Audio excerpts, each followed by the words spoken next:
During the day, he gave off the impression of being a simple, dishevelled old man walking through Little Italy in New York City while wearing a bathrobe and slippers, engaging in bizarre behaviours such as talking to parking meters, muttering to himself, and pissing in the streets. In actuality, he was the head of one of the most powerful of the 5 New York crime families of the American Mafia.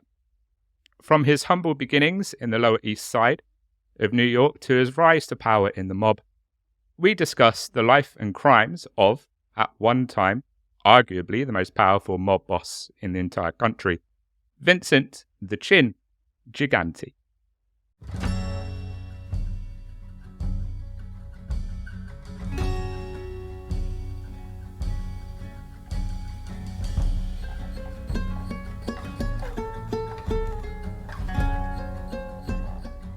Hello, spook daddies, ghoul friends, spook daddies. I almost got that completely wrong for a second. It's fine. I was like, which way round is it? Daddies. Welcome to this week's episode. Ghoul daddies, spook friends. This is mamas. A disaster, fucking hell. It's gone off the rails. So already. Welcome to this week's episode of Horror House. I'm Dom. And I'm Amy. And thank you for being here this week. We know that you have a wide choice of podcasts that you can listen to / you can watch. But the fact that you've decided to listen to us or to watch us if you're on YouTube, that means a lot. That is a very nice early Valentine's Day gift from you to us. So thank you. Thank you very much. We appreciate you. We appreciate you. Yes. Amy, my love, how are you doing this here evening? This here evening. Yeah, I'm good. It is a very nice gift. Thank you. I want to just echo that. Thank you for that lovely early Valentine's gift. I mean, I would have preferred a blowjob, but it's fine. It's difficult to do via YouTube. I'll take the watch. It would be a bit weird if I said it would be a bit weird if I said I would have preferred a blowjob as well. Yeah, I mean, let's be honest. Everyone would have preferred a blowjob, given half a chance. But it's fine. Also, can you imagine if our views and listens converted to blowjobs? I'd be sore. Yeah. I wouldn't have anything left. I'd be sucked dry. You'd be genuinely. like a tiny pointy bit of candy, like when you suck a stick of rock for too long. They'd make a prison shank out of you. But yeah, sorry. Other than that aside, talking about blowjobs, I'm good. I've had a good week. I'm very excited for this episode. A lot of people know, well, maybe not know who this guy is, but are familiar with this guy. So I'm excited to talk about him. Yeah. Yeah, he's been on my radar for a while. I was going to talk about him before, but I was like, you know what, I'm going to keep this one a little bit. We'll do a few Mafia episodes, and then we'll talk about this guy. So very excited to talk about old Vincent Gigante. But before we do dive into the life and the crimes of the Enigma in the bathrobe, as he is so lovingly called, one of his many fantastic monikers. Amy, I believe that you have some true crime news for us. I do indeed. If you don't know, we have started sort of a new thing for the show where we give you guys some true crime updates before we get into the main topic of the episode, because we don't give you guys enough true crime. We don't give you enough. We need to give you more. We need to give you more up-to-date, to-the-minute true crime. And short of actually committing crimes ourselves, we thought this would be a nice way to do it instead. Shout out to Reggie over at Touchig, who gave me one of these stories because I forgot. Because it was my idea, and like all good ideas, they're forgettable. Yeah, I know. I'm sorry about that. It's the ADHD. It was a great idea when I had it, but then it's gone forever. So I did forget. But I have got 2 true crime updates in the world of crime that have happened this week. And they're both A, very different, and B, pretty fucking wild, to be honest. Our first one. Con man racks up £700 bill on 2-day bender before doing a runner. Because Wow. Why not? £700 £700 in a on 2-day a bender. 2-day bender. Yeah. Police are on the hunt for a convicted fraudster who ran up massive tabs at 2 pubs before going on the lam. Construction worker Phil Moss, 39, who already has a whopping 32 convictions, 7 of which are for fraud. What the hell? Oh, no. Racked up a combined bill of Oh, no. £695 during a 2-day bender back in November 2018. He booked into the Wyville Arms at Constable Burton and the Countryman's Inn in Hunton in North Yorkshire. He managed to knock back. To be honest, when I read this, I was like, this is really bad. It's really bad that he's done these businesses out of money. But this list is impressive. And Dom, you know how much I like seeing a man eat a big meal. So this list is... Yeah, sure. Yeah, I do. So he knocked back an astounding 16 pints, 15 vodkas, 8 Jägermeisters, 4 glasses of Zinfandel, 2 gin, 1 bottle of Prosecco and 1 bottle of rosé, alongside 2 steak dinners, a steak pie and 2 mixed grills in 2 days. Fair. Wow. That's right? Impressive. That is impressive. I mean, it's terrible, obviously, that he's done these pubs out of money, but also... Oh, of course. My. Yeah, that's a lot of money. Yeah, Congrats. It's... that. I was about to say, that's very steak heavy. It's literally like... It's very steak heavy. Steak. And I'll go for a mixed grill, but it's got steak on it, so it's fine. Yeah. And a pie, also, as long as it's got steak in it. And a pie, as long as it's got steak in it. Yeah, there's a theme also, running through these meals. Absolutely. Also, I know nearly 700 quid sounds wild, but what you don't know, listeners, is this man lives in London, and one of those pints cost him 300 of those 700. He doesn't. He lives in Yorkshire. So that's how you get 16 pints for under £700 is by going up north. Having somehow managed to evade... In London or Kent, you are not getting... That's a £3,000 bill. Definitely not. Absolutely. Having somehow managed to evade his eye-watering tab for no less than 6 years, this happened in 2018, Moss was due in court this week, only to dip out of that too, claiming that he was waiting for knee replacement surgery, of all things. Okay. York magistrates went ahead and convicted him anyway, issuing a warrant for his arrest in order for him to be sentenced to prison, which is hardly surprising considering the amount of convictions he's got. No.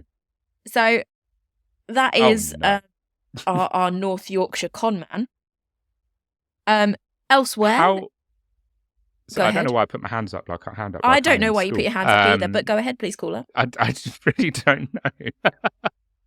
Miss Amy. Oh, I kind of like it.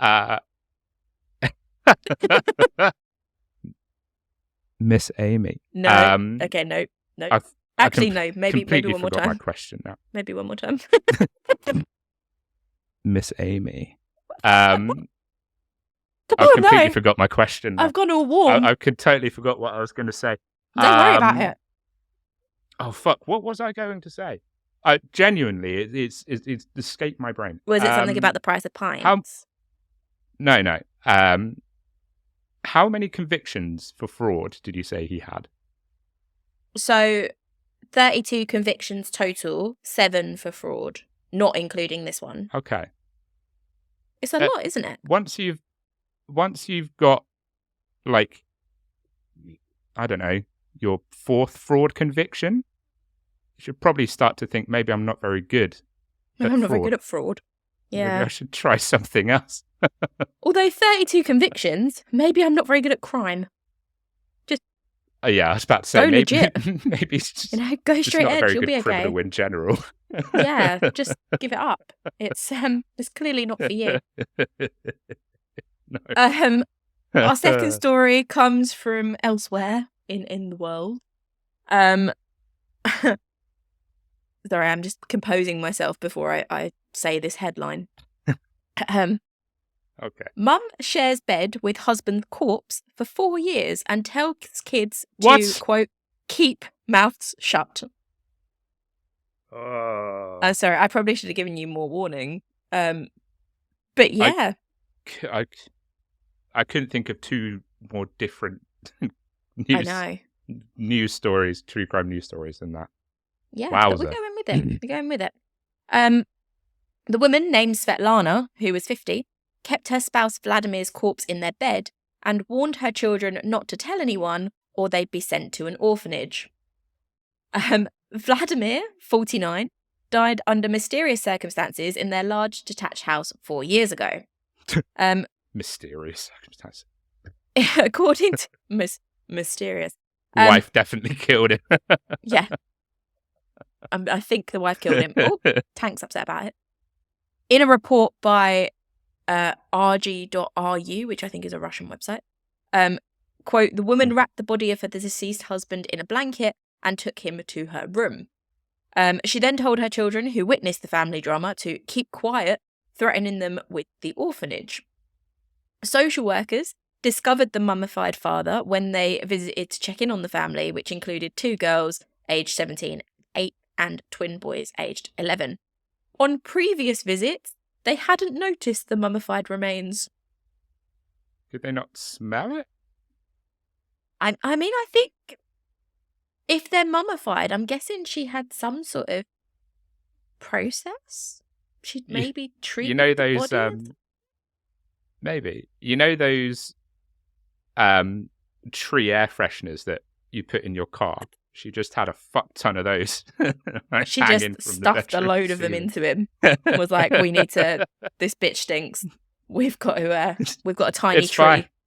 He smells like pine now. Just it's all going to be okay. Febreze down his throat.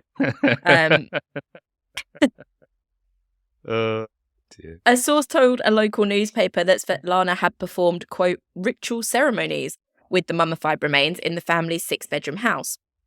Both she and her late husband previously had been involved with occult rituals.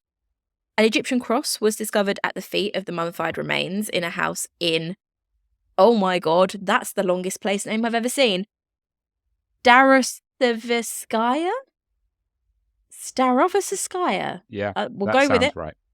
A village in the Leningrad region. I was right about the Russia part.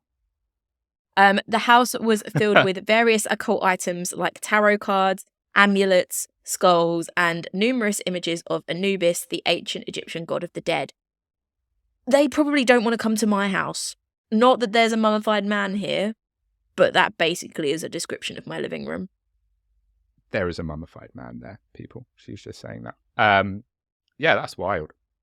I don't need a mummified man. I've got a vibrator. The woman living there had told people missing. Oh,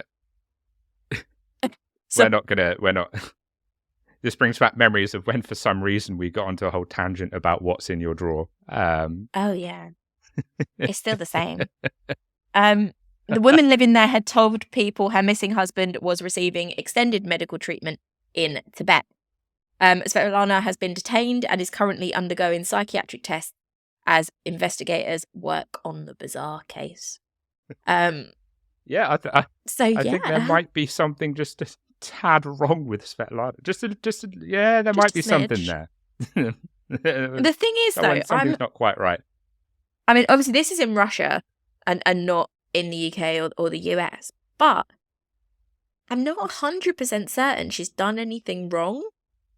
I don't think she'll have broken any laws because, unless she killed him, which obviously is a whole different thing, But if he died of natural causes and all she's done is maybe not reporting the death, that would be where the crime was. But in terms of keeping the body in the home, there's no law against that. You can do that. Yeah. Like, she probably did things that were illegal, but I suppose not. Yeah. Maybe it's just a bit of a grey area on this one. I mean, the whole thing's a fucking grey area. You're sleeping with a corpse. Let's leave it in the Sure. grey. I don't want to bring that out into the black and white. But yes, anyway, wild, those are our that's two crazy. crime stories Jesus. from over the globe today. And back to you. Very different. Extremely different. Yeah, a little bit. Wild stuff. So you name dropped this person. Did in our first. You either name dropped them or I mentioned them and you knew who I was talking about, but you might not have known their name.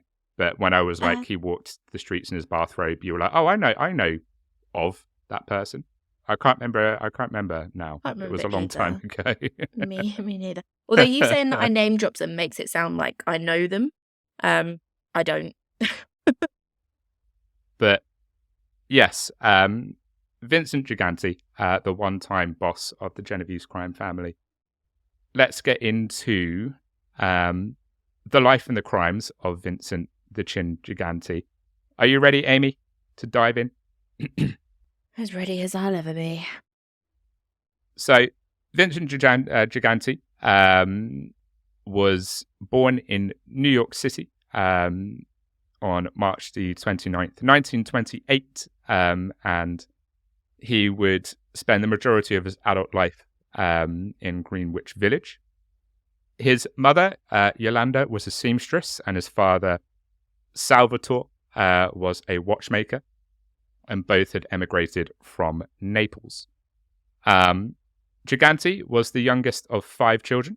He had 4 brothers, Mario, Pasquale, and Ralph, who all followed him into the criminal underworld. Sorry. You okay? Yeah, no, I don't. I don't know why, but they all sound very manly. And then I mean, they do. Just Mario, Vincent, Pasquale, and Ralph. It just makes it sound like Ralph was maybe, in the special class at school or something. Yeah, Ralph got done a bit dirty with that one, didn't he? Yeah. He just doesn't poor Ralphie. Poor Ralph. It's all right, mate. Poor Ralph. You tried. We'll find a job for you.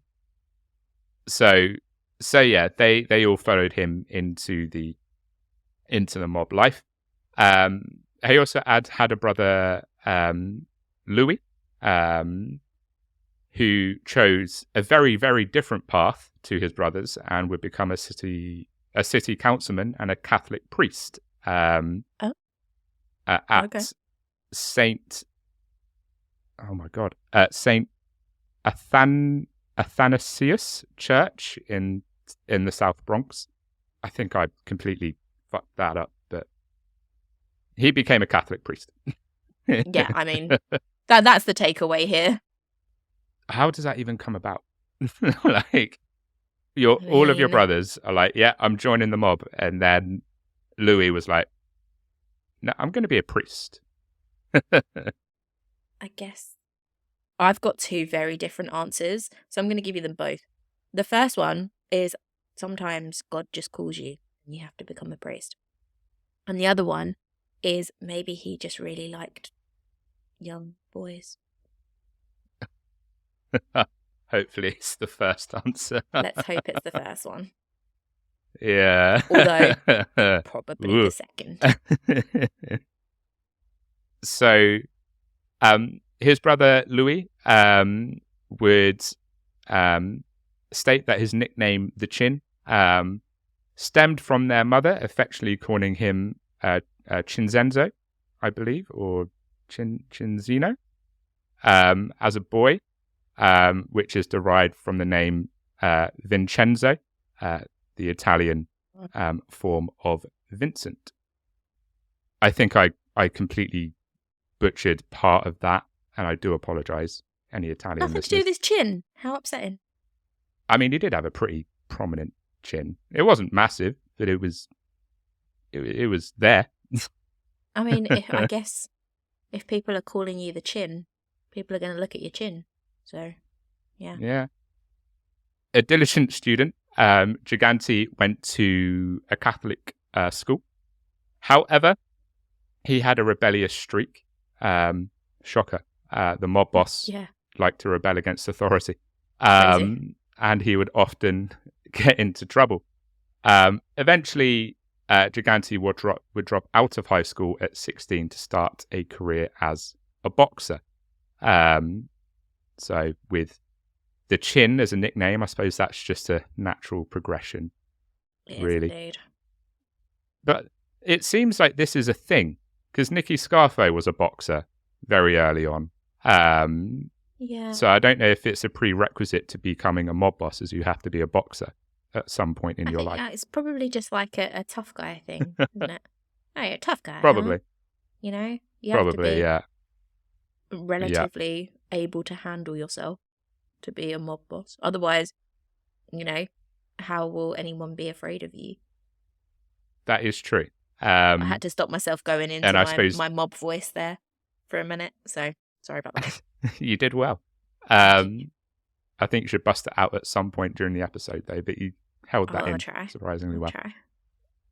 When you least expect it. Like, I think there might be something to that. I think as a mob boss, and there's a YouTube channel called the Original Gangsters Podcast, which talks about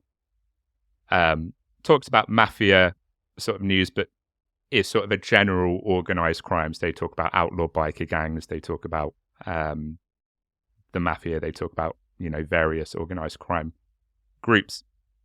And Scott Bernstein, who hosts the show, has said sort of, as a mob boss, you kind of want to be loved, respected, and feared. So maybe, that's where that fear sort of comes from. Yeah. So, as a light heavyweight boxer between 1944 and 1947, Vincent Gigante would have 25 fights, and he would win 21 of them. A very brief career, but that's a pretty good win-loss record. Absolutely. Like that was damn good. You go, Chin. So he knew how to, he knew how to take a punch and throw one as well. He knew how to take one on the chin. Yeah, he did. I was waiting for a chin pun. I was like, it's going to happen. It was terrible. I should have saved it, but it works. So, when Gigante was a teenager, he was taken under the wing of future Genovese crime family boss Vito Genovese, who had helped finance an operation for Vincent's mother. Gigante would fulfill all of the demands placed on him throughout his mafia apprenticeship, you could call it. Chin was arrested 7 times between the ages of 17 and 25 on a variety of offences, including receiving stolen goods, possessing an unlicensed pistol, auto theft, arson, and bookmaking. That's a nice varied rap sheet. Yeah, you'll cover all the bases. For old Chin. Exactly. I mean, saying that, stolen goods, possessing an unlicensed pistol, auto theft, and then arson, that's quite an escalation. It kind of reminds me of, on the old, on old DVD, oh God, this is going to make me sound so old. On old DVDs where they were like, you wouldn't steal a car, you wouldn't steal this, don't pirate DVDs. It reminds me of that a little bit. Like, you wouldn't steal goods, you wouldn't possess an unlicensed pistol, you wouldn't commit arson. And he's just sitting there like, yes, I would, actually. Do you know what, though? If Goodfellas has taught me anything, which is obviously where I get all of my mob-based info. It's that sometimes you've just got to burn down your own business for the insurance money. So maybe it was something to do with that. Bit True. of arson. So the majority of these charges were overturned or settled with fines. During that time, Vincent Gigante was only imprisoned once for a dizzying 60 days due to a gambling conviction. So that's pretty good going. If you're arrested 7 times between the ages of 17 and 25 on quite a lot of offences, and you only spend 60 days in prison, that's pretty good going. Yeah, I guess that's not too bad. I could do 60 days, I reckon. Do you know what? I need to stop saying stuff like this. On our collaboration with They Don't Stay Dead, I was like, you only get a $250,000 fine for torture. I mean, fuck it, sign me up. And now I'm like, 60 days in prison for arson. I could get over that. That's fine. I need to stop because one day people are going to be like, so, are you okay? No. It's fine. I'll cover for your arson charge. It's fine. I'll be your alibi. I'll just be like, no, she wasn't there. She wasn't You'll there. cover my arse. What are you talking for about? The arson. I like it. Makes sense. I'll cover the booty. Cover the booty. Okay, you go to prison for 60 days, then I'll just be out torturing people. Yeah, exactly. And then I'll just be sitting in my cell being like, wait, this isn't fair. Something has gone wrong. I've been played. Too late for that now. Also, during this time, Gigante would state that his occupation was as a tailor. So, Vito Genovese was not the founder of the Genovese crime family. It was Charles Lucky Luciano who founded the family in the 1930s, with Genovese as one of his most trusted allies. But before Luciano could enjoy the full rewards of his labour, he would run out of luck and was charged with 62 charges of compulsory prostitution. What's compulsory prostitution? What makes it compulsory? So I assume 62 charges as well. That's a lot. I guess it means forced prostitution, right? So he's got potentially 62 ladies who he is forcing into selling the punani, which is definitely wrong. Yes. That's what I'm assuming anyway. I don't think I can't think what else compulsory prostitution would mean. I mean, that's what I'm thinking. Holy hell, Lucky. That's a lot of hookers. You didn't get a lot of luck though. Charged with 62 charges of compulsory prostitution. Yeah, arguably he didn't deserve it. If you're, making women sell themselves, don't be a prick. No, let them do it of their own free will. Just want to clarify, he doesn't deserve luck for that. Listeners, don't come after me. So, following Luciano's release from prison, he was deported back to Italy. This has sort of turned into a bit of a Genovese family history lesson. But our friend, the Chin, will come back into the picture very, very soon.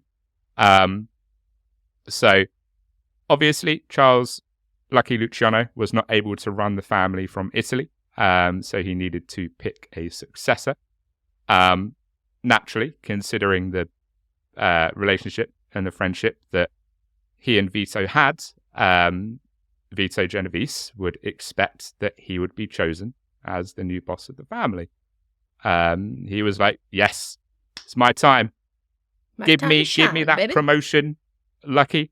Give me that promotion, boy. Hookers. Like we're best buds. Give me those hookers." God.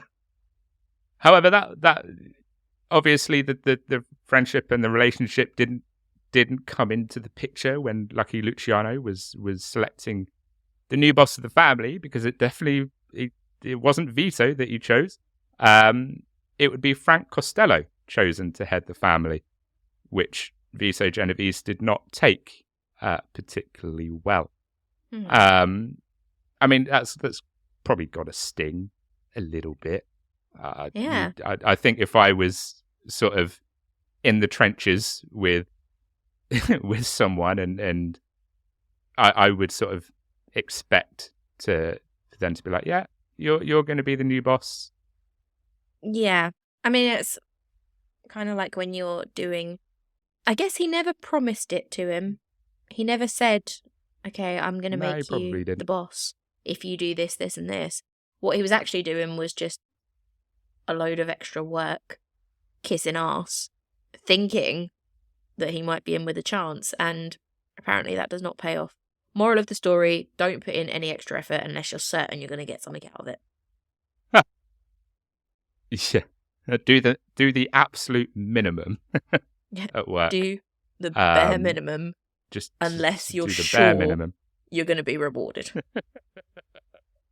Unless they're making you store manager, don't do manager tasks for minimum wage. Rule number 1 of work and also life: don't be good at something you don't want to do. And you can follow me for more business advice on LinkedIn. I'm very good. So yeah, Vito kind of got a little bit, what's the word I'm thinking of? Stiffed. What is the phrase? Yeah. He kind of got a little bit played by his buddy. Fucked in the arse. He got a bit fucked Sorry. over. I'm getting aggressive again. And to be fair, you know, there probably wasn't an agreement that he would become boss. The sort of fallacy of the mob is that it's built on brothership and loyalty, when it's not. So I think this could be a good example of, you know, yes, you might have friends in that life, but those friends would, you know, happily screw you over if given the chance. Yeah, I'm sorry, you lost me when you said phallus. I said fallacy, Amy. Oh, phallus. Go. So, has the same effect, I'm afraid. What were we talking about? Phalluses, apparently. Okay. I have some authority on this subject. This no, is just keep now become on with the mob. Keep going. It's now become a very different podcast. We're going to talk about chins, not phalluses. So, while Vito Genovese was obviously a loyal associate of Lucky Luciano, loyalty only goes so far when you're ambitious. And obviously Vito Genovese was ambitious, and he did want that top spot. He wanted to be boss. He wanted to be head of that family. And he was a bit miffed. So, naturally, Vito Genovese decided that Frank Costello needed to go. And Vito Genovese would turn to Vincent Gigante to make that happen. And as I said, Vincent Gigante has now come back into our story after our little history lesson of Vito Genovese and the Genovese crime family. So on the evening of May the 2nd, 1957, Frank Costello returned home after enjoying a nice dinner with his wife and a few friends. A black Cadillac would slowly drive up to the curb behind Costello's cab as he made his way to the front entrance of his apartment building near Central Park. A shot would go off as Costello stepped through the building's vestibule. Costello would stagger into the lobby and fall into a leather couch as the shooter would burst through the door and into the waiting Cadillac. Despite the obvious aim to kill Frank Costello, the bullet, in the most obscene stroke of luck, the bullet only grazed his skull and he would survive the assassination attempt. So I don't know what Frank Costello had done to get the luck of the gods, but the bullet just grazed his skull, and he just got a bit of a nick, and he was a-okay. Well, not a-okay. But well, no, you've got a grazed skull, but yeah, I mean, fair. That is crazy when you think about it, like literally millimeters to the right side or whatever, and he would have been dead. Yeah, which was the aim. So it's pretty mad. So it's kind of like that was insane good fortune for Frank Costello, but also there's a bit of a haphazard assassination attempt at the same time. It's not not the finest moment. I mean, if you've missed by that little, just have another shot. Yeah, like quick. Yeah, and you'd get him. But that didn't happen. So yeah. No. You just Do you give him reckon headache, basically. Yeah, exactly. Reckon he went back to Genovese, and Genovese was like, "So he's dead, yeah?" And then Vincent's like,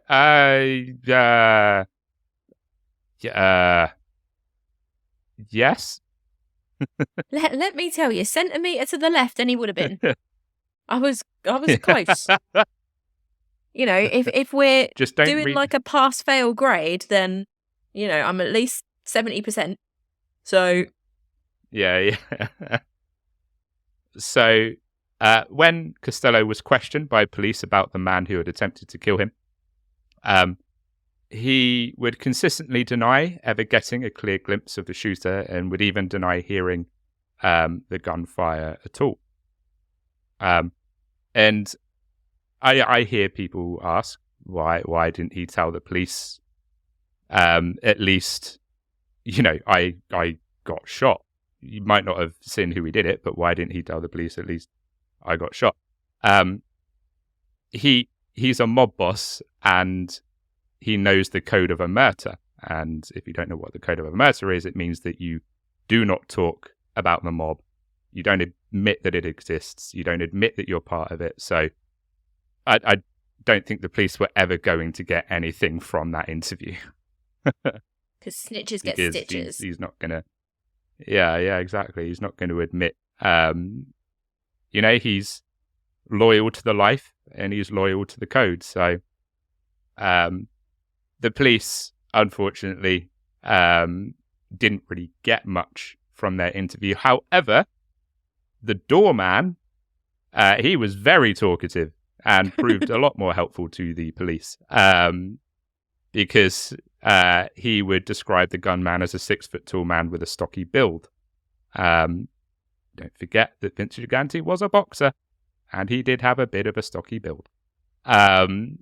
So he's a bit of a stocky boy. He's like the wide Putin meme. Oh dear. So the police decided to put 66 detectives on the case, and the doorman would soon identify the shooter as one Vincent Gigante. Shockingly enough. Who could have seen that one coming? In 1958, Vincent Gigante was detained and put on trial for attempted murder. However, prosecutors were unable to make the charge stick, despite the doorman's identification, because obviously Frank Costello stuck to his code and insisted that he wasn't able to identify his shooter. As a result, the charges against Gigante would be dropped. Following his acquittal, Vincent Gigante would thank Frank Costello for his loyalty. Costello very quickly taking the hint, would step down as boss of the family and retire, clearing the path for Vito Genovese to become the head of what is now known as the Genovese crime family. So remember, friends, if you're having a bad day at work, it could be worse. Your boss could try and shoot you in the head, or get someone to shoot you in the head. Or almost shoot in the head. Or almost, yeah. They might graze your skull and you might be okay, but, they could always try. I mean, I've had some pretty bad days at work in the past, to which maybe a skull grazing might be preferable. I love that Gigante was like, it just goes to Costello. So, I know I shot you. I know I tried to shoot you in the head and all, and sorry about that. I hope we can go to the pub later and have a few drinks still. But I do also want to thank you for your loyalty. Wink, widge, nudge, nudge. You should probably step down as boss. And Costello's like, oh, yeah. You know what? Vito can be the boss. I'm gonna go. Yeah. It's not the most subtle of hints, really, is it? No, it's not. So, Vito Genovese is now boss of the family. He's now head honcho. After being passed over by Lucky Luciano, he's now got what he wanted. However, he wouldn't relish his position at the top of the family for very long. Not as a free man, anyway. And that's because himself and Gigante would both be found guilty of trafficking in heroin in a federal court in 1959. A number of letters attesting to Gigante's good reputation and work on behalf of New York City's youngsters resulted in him receiving a sentence of 7 years, while Vito Genovese was given a 14-year term. After 5 years, Gigante was granted parole, and Vito Genovese would pass away in prison in 1969. Soon after this, Vincent Gigante was given command of the Greenwich Village crew and was elevated from the rank of soldier to the rank of captain. Now, being a captain / Kappa regime obviously now meant that he was a little bit higher on the priority list for law enforcement. The heat on him had turned up just a little bit, just a tad. So this would be when Vincent Gigante would start the infamous multi-decade charade that made him infamous and one of the most intriguing crime figures or figures in the American mafia. But before we get to that, I think now is a good time to take a break. Amy, what do you think? I think so. Partly because I really like this next part of the story and I want to be prepared for it, but also partly because I really need a wee. The never-ending saga of how long Amy can hold her bladder. It's not long. I mean, we've been recording for an hour. It's a miracle I've made it this far. So I am impressed, to be fair. Thank you. I am impressed. I've been working on it. Don't ask how. While Amy goes and empties her bladder, and I go and make myself a drink, we're going to take a quick break, and we shall see you very, very soon.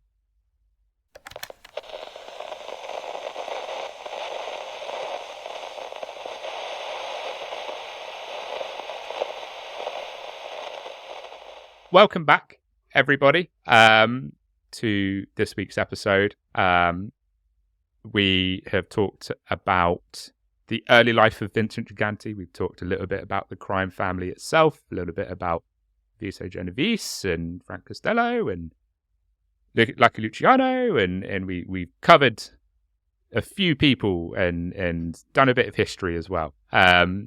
So now we're in part 2, and we're gonna dive into exactly why Vincent Gigante is quite a intriguing figure in the mafia sort of sphere. Amy, are you? How did you find part 1? And are you ready to dive into Gigante's method of evading prison for quite a long time? To be fair. Yeah. I found it good. I learned a lot of things I didn't know about why he needed to do what he's about to do in part 2. So that's good. I think I only know this guy for the same reason that maybe a lot of people know him, and that's his weird method of evading capture. So it's good to know what happened that made him need to do that. It's filling in my blanks. Good. Which is good. Not a phrase that I use often. No. So cool. Let's dive into part 2, which is hopefully going to be a bit of a fun listen. So Vincent Gigante would be charged in 1969 with conspiring to bribe all 5 members of the Old Tappan, New Jersey Police Department in order to inform them of law enforcement agencies' surveillance activities. However, his lawyers would present reports from psychiatrists at his trial that he suffered from paranoid schizophrenia. As a result, the accusations against him were withdrawn and he was deemed incompetent to stand trial. Over the next 10 years, 10 or so years, his influence and power inside the Genovese family would increase, and Gigante would finally become the boss of the family in 1981 after Vito Genovese's successor, Philip Benny Squint Lombardo, would step down due to poor health. I don't know where the Benny Squint nickname came from. I do apologize. Maybe he just had very bad eyesight and he squinted a lot. But I don't know. Not the sort of name you want, really, is it? No, this is not. To be fair, I've noticed that the mob aren't particularly creative with their nicknames. Like, if someone's fat, they'll just be like, "Oh, that's Fat Mario." Like, yeah. If there's just someone's got a big nose, it's like, you know where you stand. you know when like women go to their husbands. This is very stereotypical, and I apologize. But when people go to their partners, "Oh, do I look fat in this?" Like, the mob just completely blows that out of the water. They're just like, well, you're fat, Tony. So yeah, you do look fat. Sorry. Yeah. Let's if someone's got a big now. nose, they're like, yeah, exactly. If someone's got a big nose, they're like, yeah, that's Tommy Big Nose over there. Exactly. There's no denying what is happening here, and there's no ambiguity whatsoever about whether or not someone has a big nose or is fat. No, absolutely not. So speaking of Fat Tony, Anthony Fat Tony Salerno would be made. He was a big boy, to be fair. When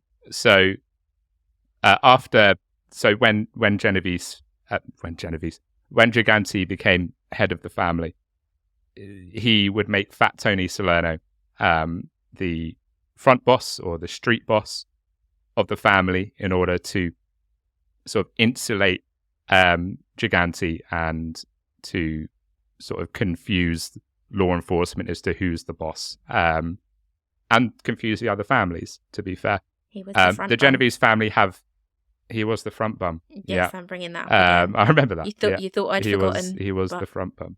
Yes, he was the front bum of the family.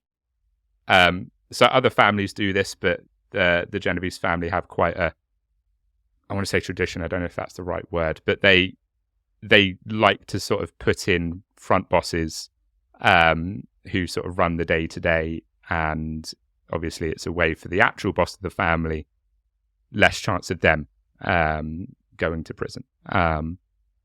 So In addition to extorting garbage, shipping, trucking, and construction companies in search of labour peace or contracts from unions representing carpenters, teamsters, and labourers, including those at the Javits Centre, Gigante would establish a vast network of bookmaking and loan sharking rings. He also obtained protection payoffs from the Fulton Fish Market merchants. Prior to a 1995 raid by New York City officials, Gigante also had sway over the Feast of San Gennaro in Little Italy. He ran gambling games, demanded payments from vendors, and kept thousands of dollars contributed to a nearby church. At its height, the Genovese family, led by Gigante, made over $100 million annually, making it the most successful mafia operation in American history. And that is a lot of green, my friends. That's a lot of That dough. is many dollar bills. He's Yeah. a busy bee. Many dollar bills. I have one job. Yeah. And I do like one thing generally. And I struggle to maintain my diary. This guy has got fingers in all sorts of pies, and Yes. yeah, he just doesn't even care. I think I need Say his what you help want. with time management. I mean, to be fair, he probably didn't sleep. Like he was probably And I am fond of sleeping, so yeah, exactly. But say what you want about a mafia boss. They do a lot of things. Granted, all of them illegal. But they've got a lot of plates that they got to spin. Obviously, now the boss of the family, Gigante would impose strict internal security measures to make sure that himself and the whole family didn't go down.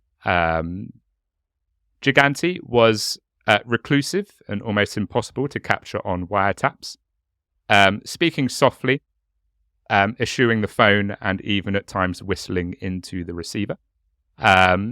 Knowing that FBI operatives would infiltrate and set bugs in his home, he would seldom ever leave his house unattended. When Genovese members had to bring up Gigante, they would never say his name. What they had to do was point to their chins or form the letter C with their fingers, obviously instead of saying his name. A sign at his headquarters warned, quote, "Don't talk, this place is bugged," and he would often hold commission meetings in his mother's apartment.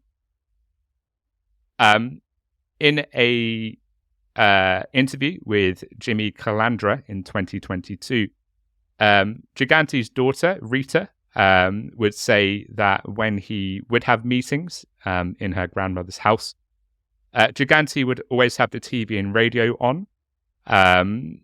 Business would be conducted in hushed tones, and bits of paper would be passed around, which Chin would tell his men to burn when the meeting was finished. That sounds like a lot. I mean, I get it. It sounds like a lot, but it's just a lot of things to remember. Like as we know, I've not got the best memory, so there's a good chance I'm going to forget. Same. The majority of those things, and if I'm not even allowed to say a name, we're getting a problem. Also, what kind of a name is for the audio people? I'm pointing to my chin. I mean, that joke hit really well on YouTube. Know, aren't they? Not so much for the audio. The audio people are just like, I'm not in on the joke. I didn't get it. What's happening? Somebody tell us. Yeah, like I would forget to do all of these things, and then when I do get arrested, I'll just be like, oh man, I fucked up. I I really should have remembered that. Didn't burn all my post-its. Fuck. Yeah, yeah. And sort of obviously there's a glamour surrounding the life and all of this stuff, but this is sort of the harsh reality, especially the harsh reality of being a boss of a criminal organization or a family or enterprise, is you have to do stuff like this, and it just seems like a lot of work. Though saying that it is a lot of work and maybe it's a bit much, but considering Vincent Gigante's voice was never caught on tape, not even once, even when his own townhouse was bugged, maybe it was good to have and obviously it is good, because like he's gonna need to be like, yeah, I'm gonna have to sort of do my best to stay out of prison. However, Vincent Gigante didn't stop there. The internal security measures, that was only a slice of the pie. And he would soon play up his public display of health issues. And this is where his senile old man act would come into play. Gigante would walk the streets of his neighborhood in his pajamas and his bathrobe, conversing one-sidedly with stationary objects such as lampposts, parking meters, and would also pee in the street. He would slobber, wiggle his head, and mutter to himself whenever a police officer or prosecutor happened to be close by. Whenever the FBI would turn up the heat, he would also check himself into psychiatric facilities as well. There were also sort of humorous moments of him keeping up this old man act, this old harmless old man who wouldn't hurt a fly, who definitely wasn't the head of a family and ordered people murdered and all this other stuff. Agents delivering a subpoena once discovered Gigante in his mother's apartment holding an umbrella while standing naked under the shower, which that visual just tickles me greatly. I'd love to say I haven't done it. The thing is, there must have been like some sort of brainstorming session where he sat like down his main dudes and was like, guys, I'm not seeming crazy enough. I need to seem more senile. Let's hit me with some ideas. How can I look like I've lost it? And one guy around the table was like, listen, you get in the shower, right? Just standard shower, fully naked. And he's like, yeah, that doesn't seem that crazy. I need more. And the guy's like, take an umbrella. Boom, mic drop. Yeah. Leaves the meeting. Perfect. Oh dear. It's I mean, credit. Like he was prepared to really, he was like, I'm not gonna half-ass this harmless old man act. I'm not gonna half-ass that I've lost my marbles. I'm into the bit. If I gotta stand, that's it. If I've got to stand under a shower in my mum's bathroom with an umbrella, I'm pretty sure I read that she was also in the bathroom at the time. I don't know if that's correct or not. No. Too far. So yeah, he was like, I'm doing this properly. Fair play.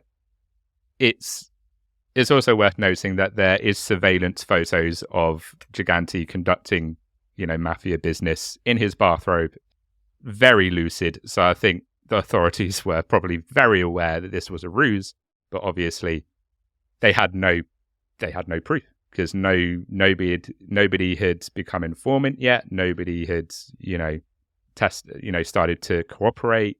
So they could only sort of build up surveillance photos and hope that the mask would slip. But for a long time, it didn't. He was able to keep it going. He was just getting away with pissing in the street that whole time.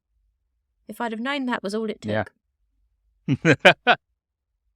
Amy, stop pissing in the street. God damn. I can't help it. I'm sorry, I'm senile. Yes, I'm in my early 30s. Not the point.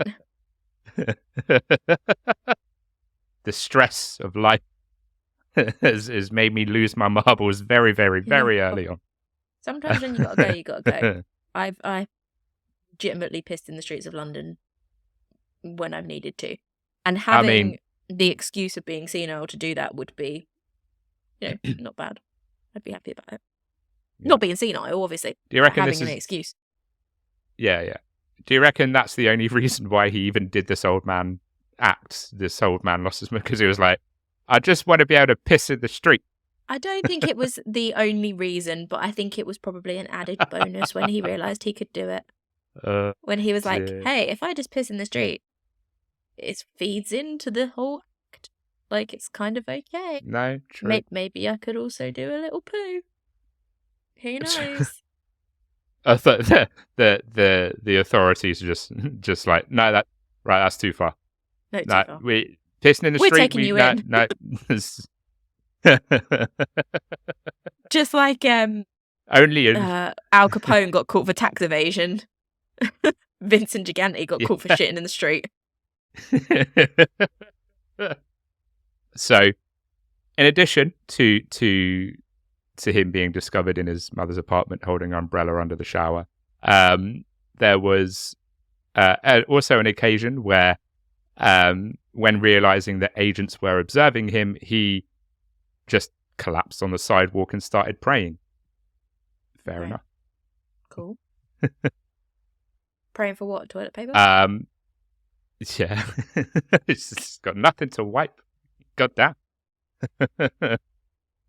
So as you can see, old Shin was quite committed to this act of him being a harmless old man, just someone who, gone a little bit cuckoo and likes to walk the streets in his pajamas and can't keep his bladder until he gets home and has to relieve himself in the streets.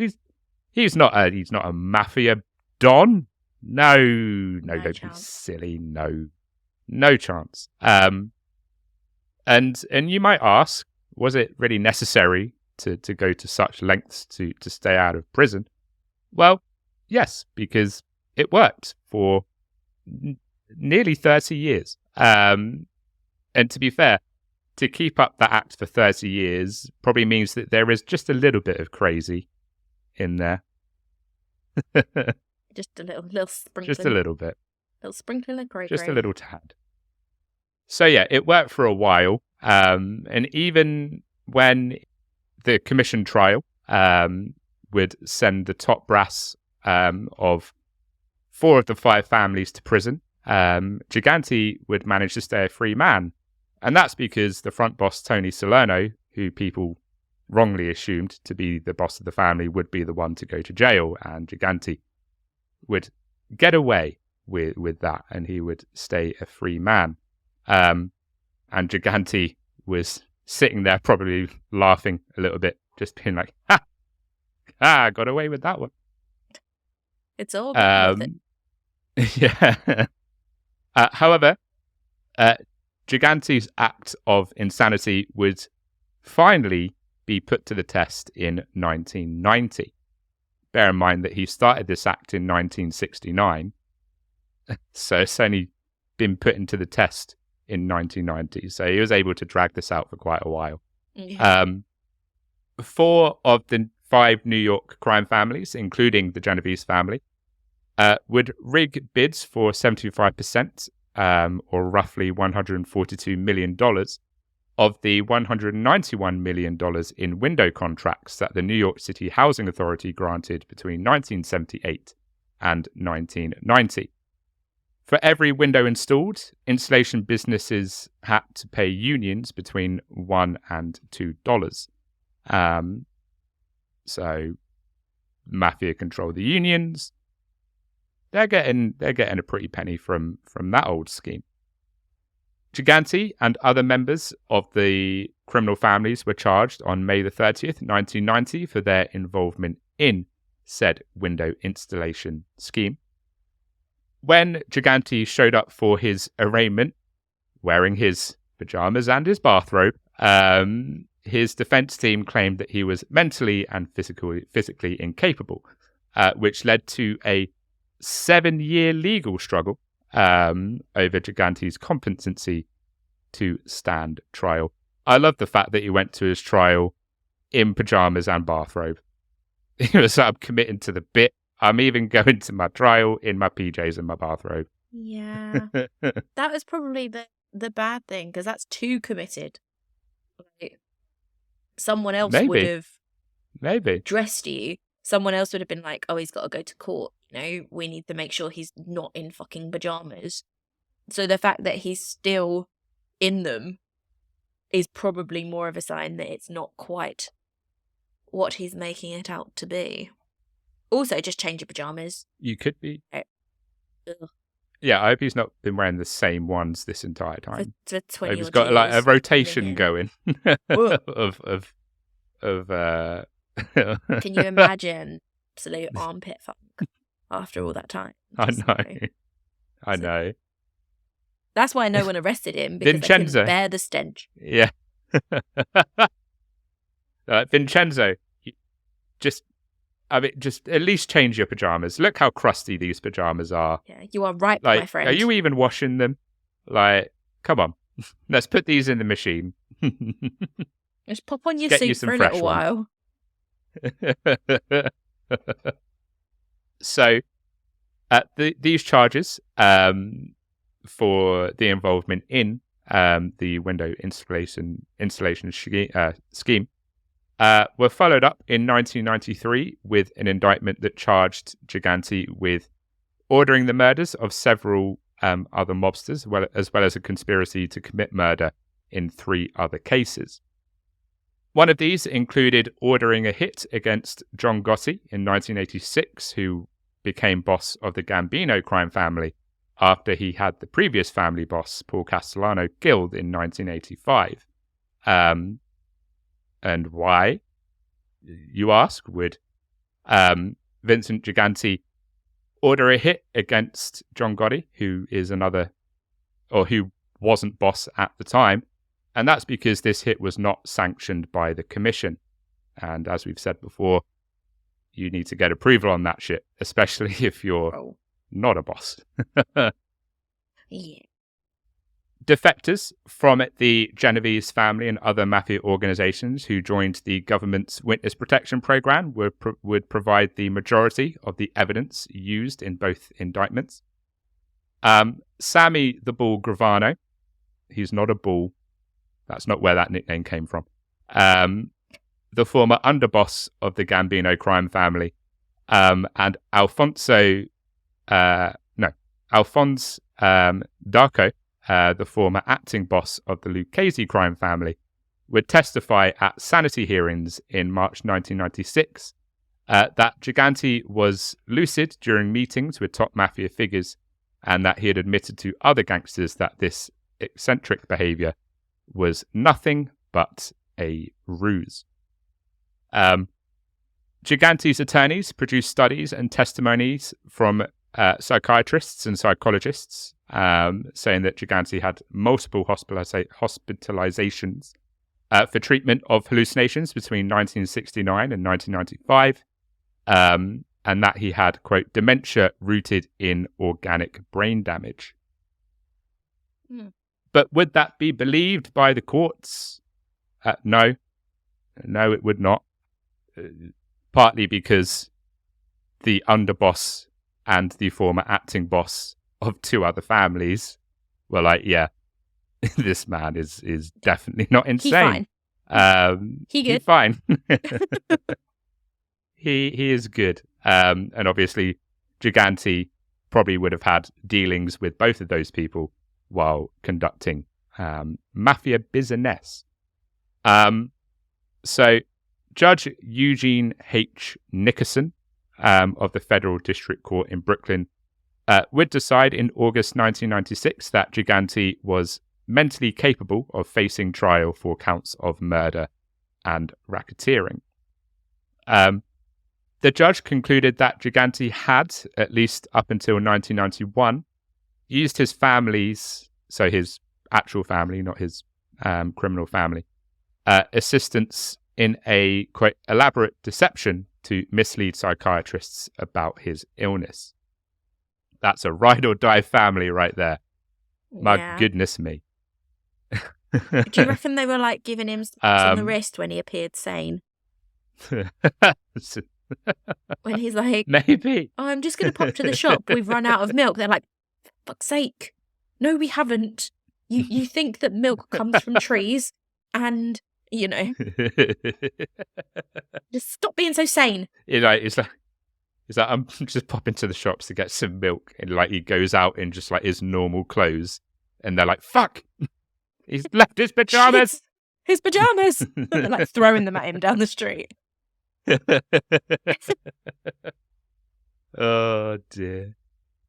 A gaunt-looking Vincent Gigante would sit in a wheelchair during the trial's month-long duration in 1997, staring blankly into space while attorneys argued and witnesses testified.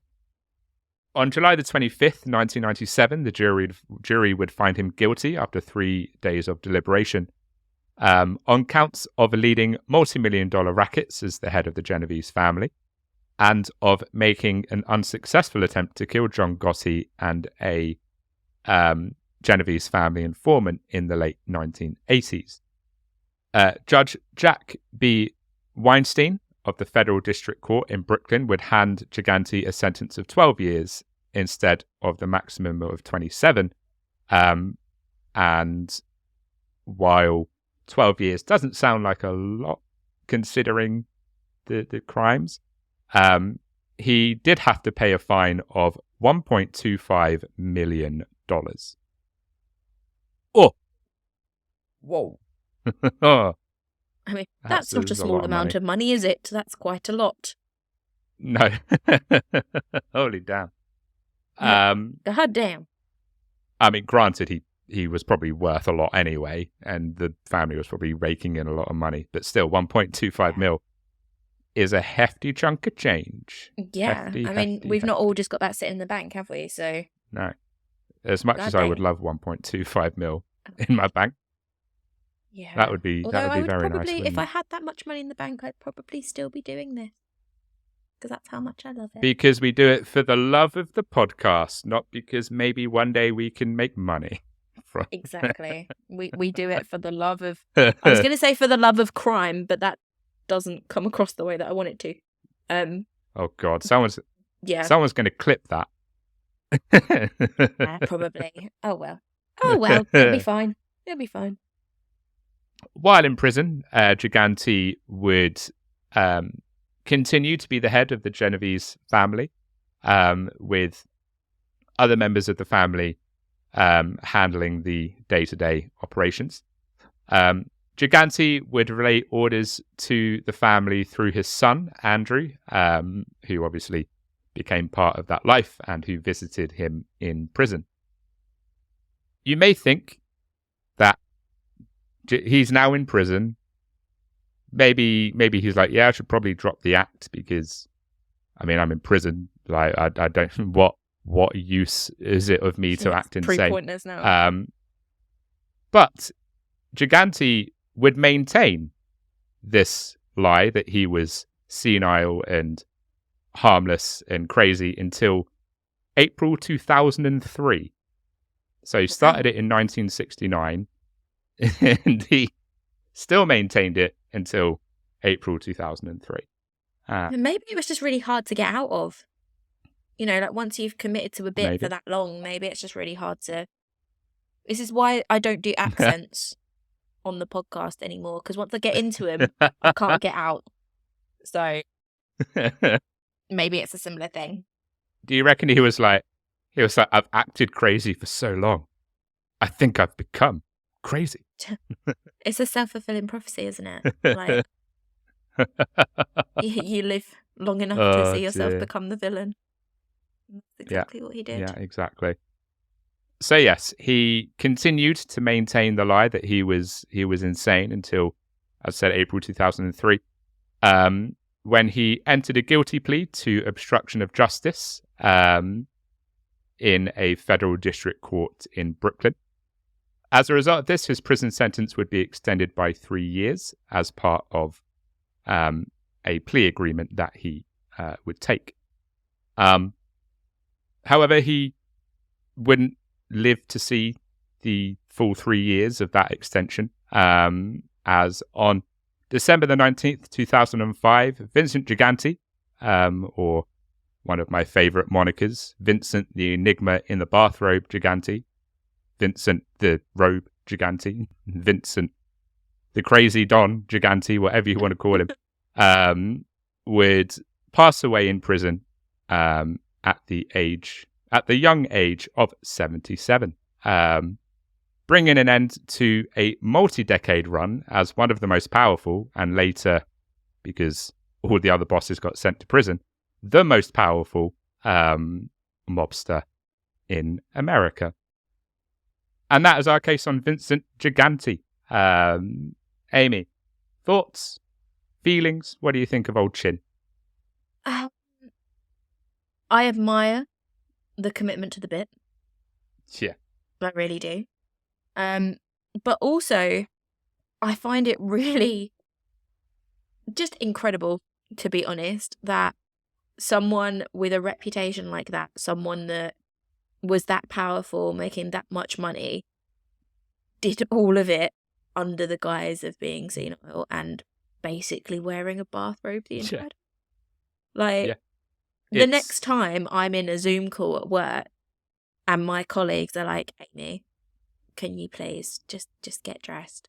Like, put on some work clothes because you really need to get out of your pajamas before you come to work. I'm going to be like, listen, love, all right?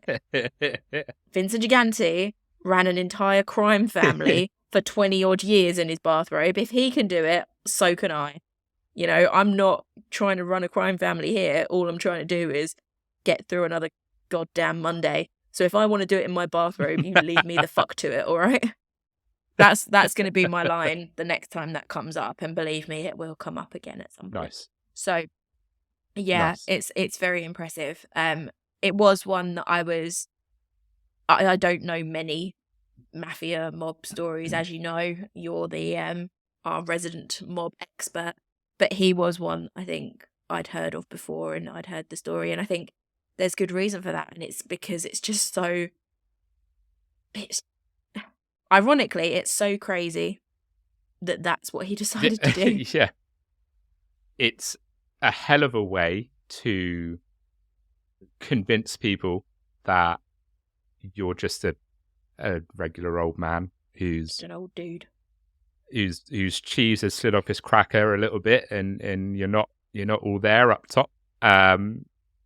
But like you say, he was able to run a criminal enterprise and bring in so much money under the pretense of being insane. And for me, it's even more impressive because sort of he became boss at a time when Rudy Giuliani came in, sort of around this time, and the FBI really started to crack down.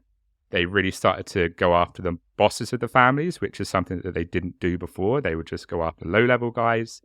They started to use the RICO Act more effectively. You know, they put forward the Bail Reform Act. They changed the sentencing. They really went after the mob because, you know, Giuliani has stated he wanted to wipe out the mafia.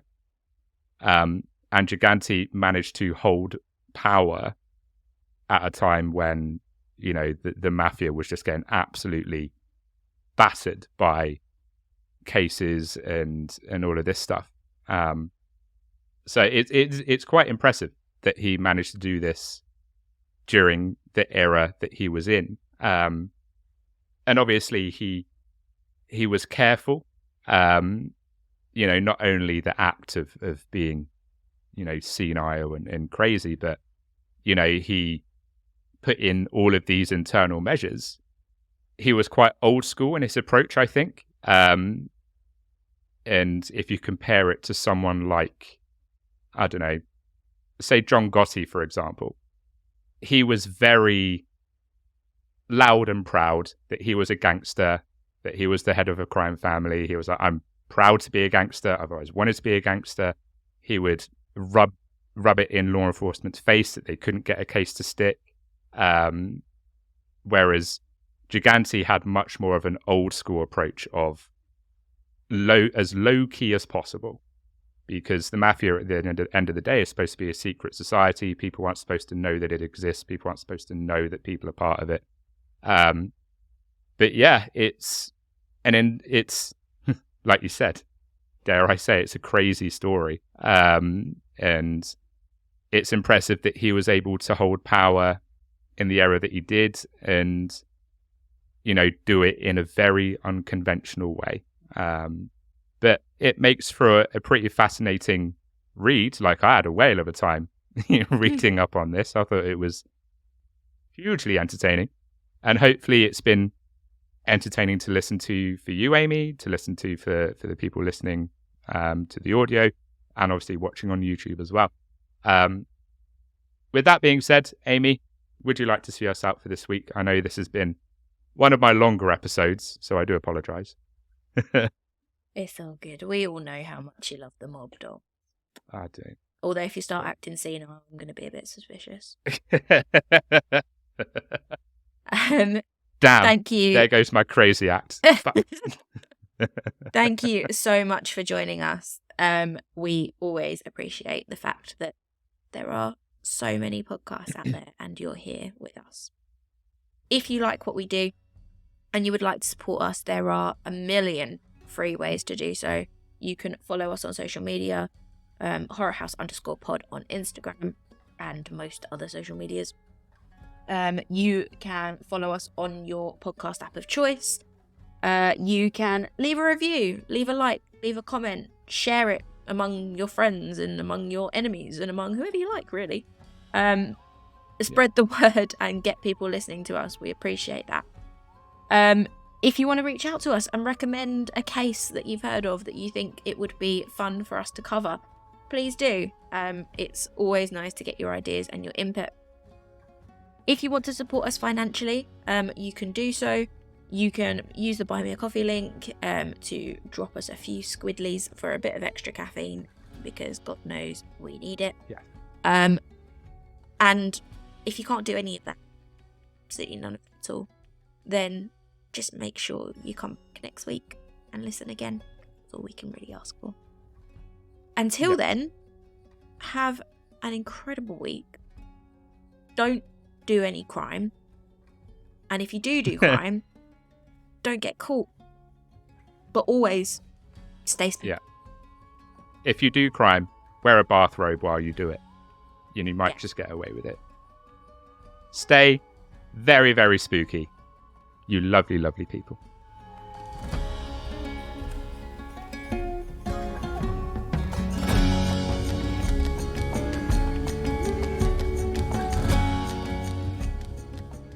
I want an excuse I to love poop this in case. the street.